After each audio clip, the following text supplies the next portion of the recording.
もしあなたの食卓に並んでいるその肉が人間の肉だったらどうしますか。遡ること10年前の2012年5月、中国西部雲南省昆明市が今回の舞台。その日、静かな農村に住んでいた一人の男が逮捕され、その異常すぎる犯罪に中国全土が震撼しました。被告の名前は張永明。同じ村に暮らす11人の少年たちを殺害した容疑でした。張の犯行が発覚後、警察が家宅捜索を行うと、そこには衝撃の光景が。なんと天井から何本もの人間の足がぶら下がっていたんです。さらに警察が張を尋問すると、信じられない事実が明らかにされます。実は張は殺害した人たちの遺体を解体して市場で販売していたんです。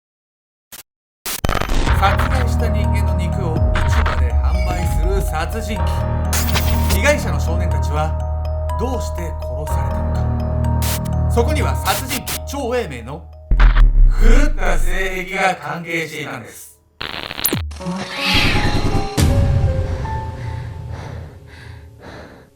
おっそっす、コメント欄マジで全部見ていると噂されているケンちゃんだよ。まあ噂じゃないんだけども。マカロンバビューンバビューバビューやみやみっこバビューン。ありがとうございます。関マカロンハマってんの。美味しいです。よかった。本日皆様にご紹介するのは、なんとあの中国の歴史の中でも指折りに入るサイコパス張永明についてなんです。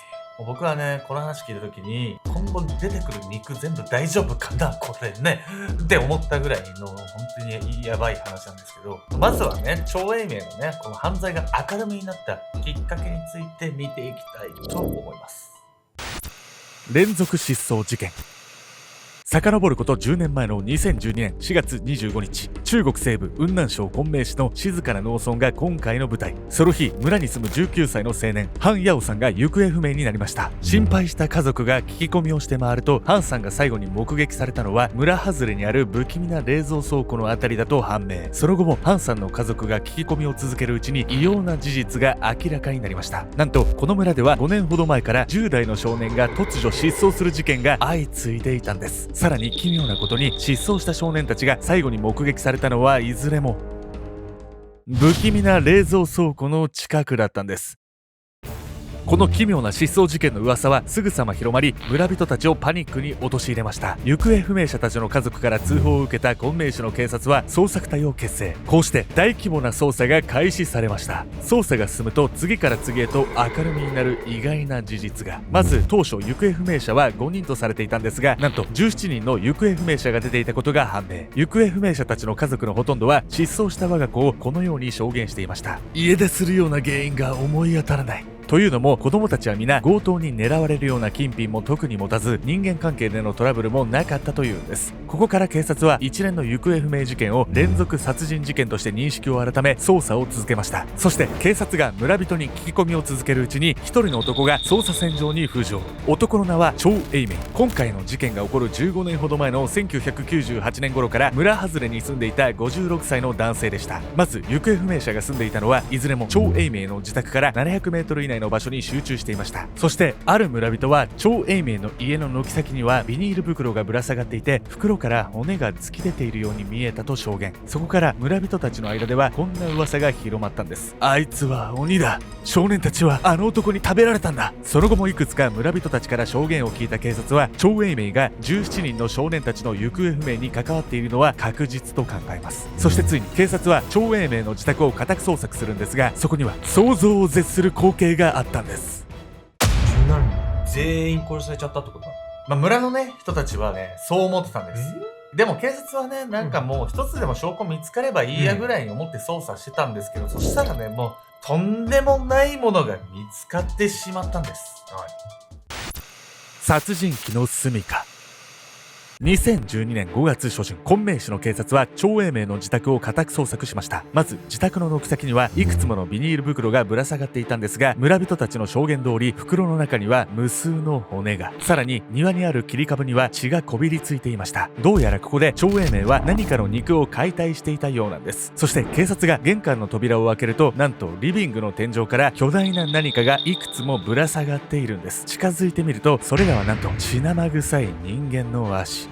ここで警察は張永明が人を殺しているのは確実だと見たんですが、台所を調べるとさらに信じられないものが出てきたんです。それは得体の知れない球体が40個以上はつけられた酒瓶。その球体を調べたところ、それはなんと人間の眼球だったんです。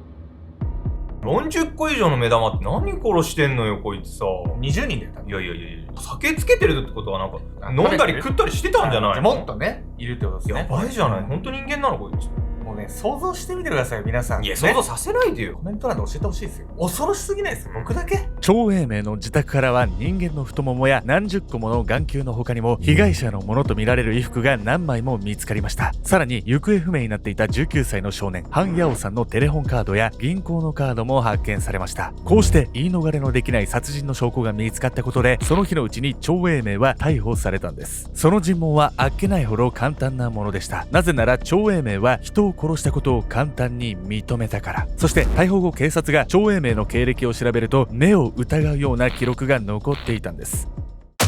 目玉出てきた時点で結構驚きなんだけどさ、まだあんのなんか。実はこの張永明という男、以前にもね、残虐な事件を起こして逮捕されているんです。怖いわよ。なので、ここからはこの殺人鬼張永明が連続殺人に至るまでの経緯を、彼のね、幼少期と一緒に紐解いていきたいと思います。彼はなんと、幼少期からその鬼畜な片鱗を見せていたんです。鬼畜の人生。遡ること65年前の1957年、中国雲南省新寧県が話の舞台。山々に囲まれる静かな農村で張永明は生まれました。両親は貧しい農村で、彼には2人の兄と1人の姉がいたんですが、兄弟たちは皆母親から暴力を振るわれていたそうなんです。そんな家庭環境の影響もあってか、幼い頃の張永明はとても寡黙な少年で無遊病を患っていました。無遊病とは睡眠中の人が無意識のまま歩き回ったりする現象。学校でも歩きながら上言をつぶやいていたり、突如泣き叫んだりすることもあり、家族や同級生からは変人扱いされていたそうなんです。そのため学校ではなかなか友達ができず、孤独な少年時代を過ごしていたといいます。そんな張永明に唯一できた友達がルー・シロンでした。そしてある時、ルーシロンが張永明の家に遊びに行ったことがありました。その日はあの張永明が鬼畜な片鱗を初めて見せた日でもあったんです。張永明とルーは遊ぶのに夢中になり、外が真っ暗になるまで気づかなかった。ルー君、夜道を一人で帰るのは危ないわ。今日はもう遅いから泊まっていきなさい。張永明の母親にそう言われたルーは一泊していくことに。ルーはその時、まさかその夜が人生で最悪の夜になるとは思いもしなかった。真夜中に目を覚ましたルーは自分の体に起こった違和感に気がつく。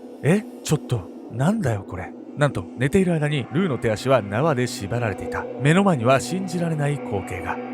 やめろよ。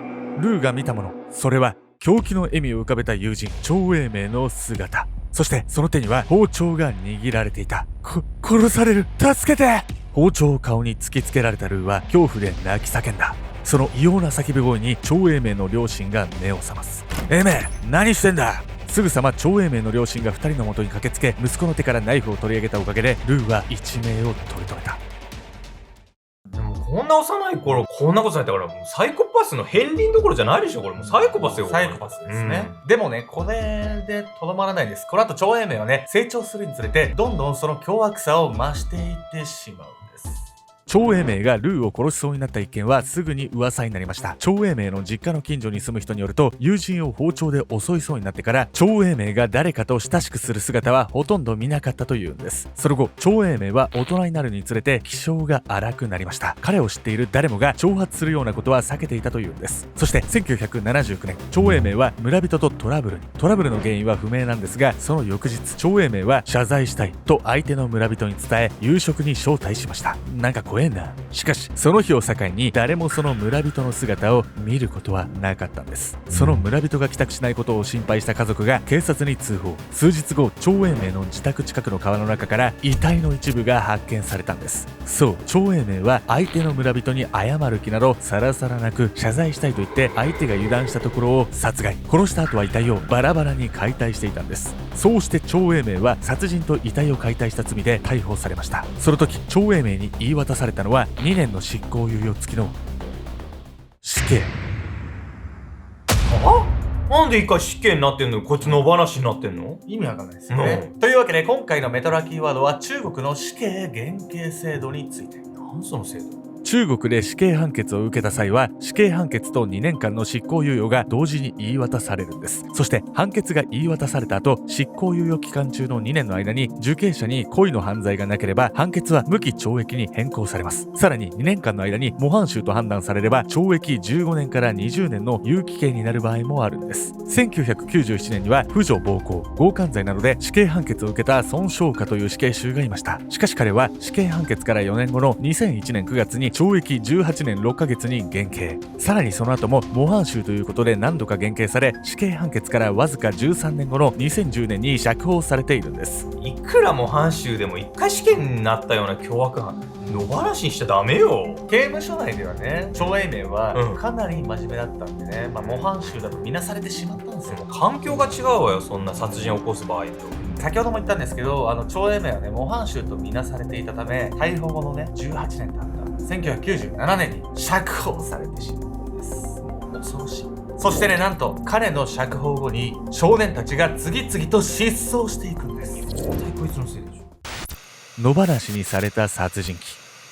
刑務所から釈放された張永明は故郷の村に戻りました。初めのうちは農業で生計を立て、ひっそりと生活する日々。近所に住む人によると、飼い犬と遊んでいる姿やチェスを楽しむ姿もよく見かけたそうなんです。しかし何年かして張永明は肉屋を始めるんですが、その頃から毎年のように村に住む若者が突然失踪する事件が起こるようになったんです。その数は判明しているだけでも20件以上。そんな何人も失踪してんのに警察動かなかったわけ？そうなんです。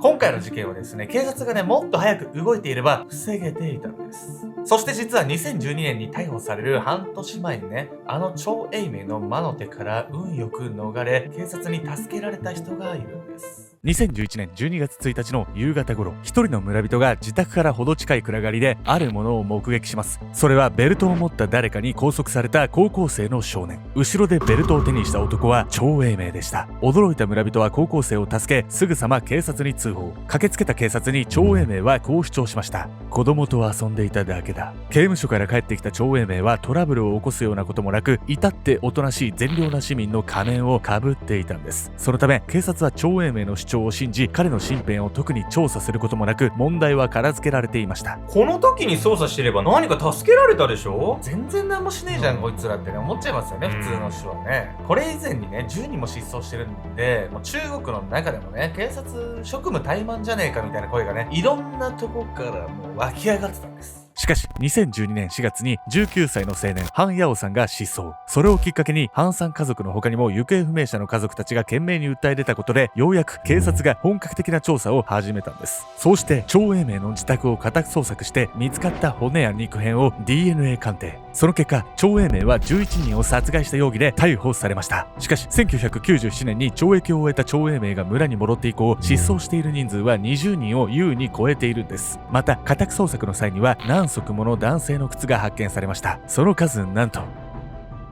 50足以上。もう怖っ。そのため張永明が実際に殺害した人数は50人を超えるとも言われているんです。ところで何十人もの人間を殺害しておいて、どうして犯行がバレずにいたのか。その理由の一つとして張永明の職業があるんです。彼は逮捕される10年以上前から村の市場で肉屋を営んでいました。そのため彼の衣服に血がついていようが、自宅前で何かの肉を解体していようが、誰も疑うことはなかったんです。彼のおぞましい犯行は次のように行われました。まず村外れにある冷蔵倉庫付近で夜道を歩く少年を襲い、ベルトや縄で縛り上げ拉致。そして自宅に連れ帰った少年を肉切り包丁でバラバラに解体。解体した肉片は焼いたり煮込んだりと味付けをして食卓に並べたんです。どんな食卓それ。ちなみに張永明が可愛がっていた3匹の愛犬はこれらの肉を食べて育ったというんです。さらにあろうことか処理しきれない人間の肉片は肉屋で販売していたんです。殺した人を市場で売るわ、犬に食わせるわ、とんでもないやつじゃないこいつ。しかも何がやばいかってね、市場でダチョウ肉として言ってたんです。ダチョウ肉って人の肉に近いの？知らんわ。そして2012年5月末日、少なくとも11人を殺害したとして張永明は起訴され、裁判が開始。裁判官が犠牲者の遺族に対する謝罪を求めるんですが、張永明は頑なに拒否。そして7月、張永明に人生で2度目の死刑判決が下されたんです。当然のことながら、2度目の死刑には執行猶予はありませんでした。判決からわずか半年後の2013年1月10日に張永明の死刑が執行されました。今回の事件は凶悪な殺人鬼をわずか十数年の懲役で釈放したことにも原因があると思います。また警察がもっと早く捜索をしていれば救えた命もあったでしょう。中国の世論も同様に考えたようで、警察の対応を責める声が多く、張永明の死刑の後、昆明市の警察12人が職務怠慢で解雇されました。メトロアの皆さんは今回の事件の話を聞いて一体どう考えたでしょうか。張永明が引き起こした悲劇は単に彼だけによって引き起こされたのではなく、彼を取り巻く家庭環境や法律にも原因があると思います。現代社会で起こる数々の悲惨な事件の裏側にもまた多くの複雑な要因が潜んでいるんです。別に区切りじゃないんですけどね、普段のね、何でもない回なんですけれども、コメントね、僕らマジで全部見てるんですけど、ありがたいことに、スタジオのね、変わるの寂しいですとか、なんでそんなコメント来てるかっていうと、多分僕らのインスタまで見てくれてるんですよ。で、僕らもたまにね、こうインスタのストーリーとかでね、スタジオそろそろ変わるかもとかね、やってるんですけども、ダブルで嬉しくないですか？インスタをまずね、わざわざフォローしていただいている。そしてコメントをわざわざ書いてくださっている。これを通常回といえども感謝せずにはいられぬ。